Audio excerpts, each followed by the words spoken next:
back with data which said not only yes, but hell yes. And the pioneers concluded, the Pioneer satellite data concluded. So, wow, astronomers were troubled by that. Whew, could this thing be real? And well, what did they do? They sent out what they called an infrared astronomical satellite. I think they called it IRAS anyhow, and this was done in '83. They sent the IRAS out, taking infrared pictures all around the ecliptic, above and below. And apparently IRAS got 2 giant positive responses that yes, the 12th planet, the 10th planet, however you want to call it, yes, it's real. And that's when the lid slammed down. So it's out there, it's on its way back in, right? According to the Sumerians in Sitchin, apparently it is. And if you're a student of history, as one of my majors, its last pass was 1600 BC. The Sumerians and Sitchin and all of those say it has an orbit of 3,600 years. Mm-hmm. So as like many of us, I count on my fingers and toes and figure out, well, 1600 BC, it has an orbit of 3,600 years. Wow, it's due. Well, apparently it is. So now, why are they keeping this a secret? Because you're an expert on secrets. Listen, every time Nibiru would make a pass, it was not always devastating. Mm-hmm. It would depend on whether the planet Earth and Nibiru were on the same side of the sun at the same time. Mm-hmm. And if we were on the same side of the sun at the same time, all hell would break loose on planet Earth. Well, apparently the last pass triggered the explosion of Santorini, Thera, the volcano in the Mediterranean and the Aegean Sea, blew its top, brought to a close the great, great Minoan civilization. Among other things, it affected Egypt. It's all in the records, apparently. There are even historians and theologians who say that Santorini's explosion is exactly what you're reading about when the plagues and all hit Egypt that allowed Moses to get the Israelites out. But if you look at 1600 BC and figuring that was a relatively recent pass, it's due now, and apparently the guys in the astronomical observatories know it. And that, again, is above top secret. Let me give you a tiny example. For a number of years ago, there were 2 brilliant guys working at the Naval Observatory in Washington. Tom Van Flandern is one, who I hope you've interviewed. No, but yeah, please continue, and we'd love to do that. He's no longer with the Naval Observatory. The other one was a chief astronomer at the observatory, a brilliant man by the name of Robert Harrington. Right. And Harrington gave an interview to Zecharia Sitchin a number of years ago. I think it was 91 or so. Mm-hmm. Where he came right out and said, Dr. Sitchin, we are interested in this because it ties in perfectly with the work you've done on the Sumerians and the ancient planet Nibiru. He said, we found it, it's real, we have photographs of it, and he says from what we can put together, it's a rather nice planet. It's about 2.5 times the size of the Earth. Apparently it's heading toward the system, the center of the system.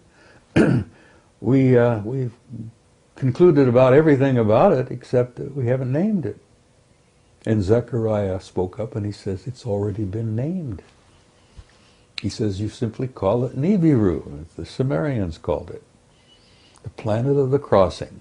Mm-hmm. Well, Mrs. Sitchin and I were in agreement. I miss her. She died about a year ago. Mm.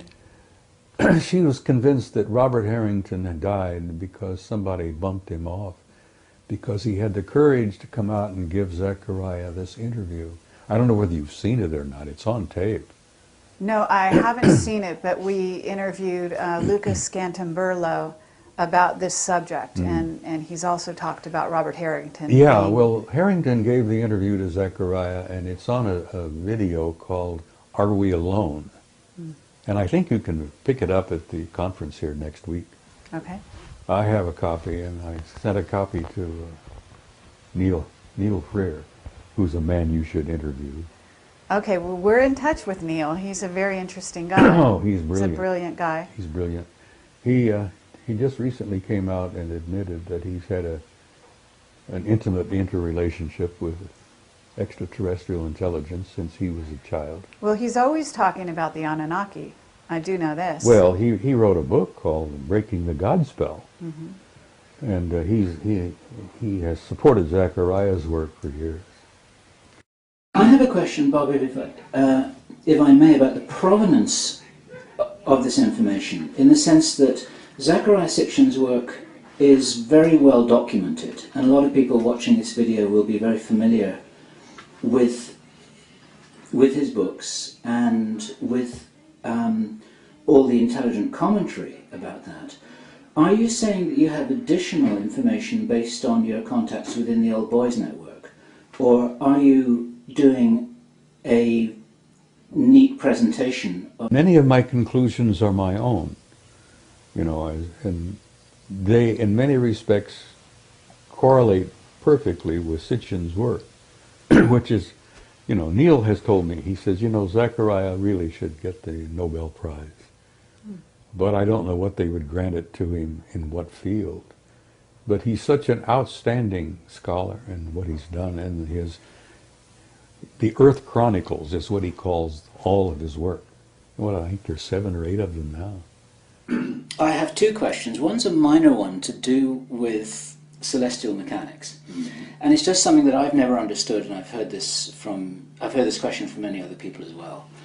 That if Nibiru comes from the outer reaches of the solar system, it's going to be an icy rock, which isn't going to be the kind of place that any beings could live on or would want to live on. And researcher Andy Lloyd, who you probably have heard about, has theorized that what they're seeing in the photographs that you referred to as an orange object is actually a brown dwarf, with the possibility of Nibiru being one of its moons, if you like. And there's a lot of debate about how to apply what Sitchin seems to have been saying to the real practicalities of life on an icy rock out in the orbit of Pluto. And I wondered if you knew or had anything to say about that. No, it's not an icy rock. And yes, when it makes its long journey out and back, it gets so far away from the sun that the sun is probably no more than a little tiny prick of light, a little tiny pinpoint. And if you would think that it would be naturally icy cold. No, apparently the planet, like many planets in the system here, generate its own heat. It has in its core a generating heat system very much like our own. We have a system within the core of this planet that has been described as a thermonuclear reaction, very similar to the sun. Now, most of the life and all of the bounty and all of the beauty of life on this planet comes from our going around this beautiful sun. But I don't think Nibiru is an icy rock. No, I think, first of all, that it probably generates enough of its own heat, and I think they probably did indeed create for themselves, with the advanced technology that they have, a kind of a Dyson sphere. Are you familiar with that? Mm-hmm. You know what? Brilliant British astronomer, I think, Freeman Dyson, said some years ago that an incredibly advanced technology will have the ability to enclose its planet and retain not only its heat, but its atmosphere. And I suspect that the Anunnaki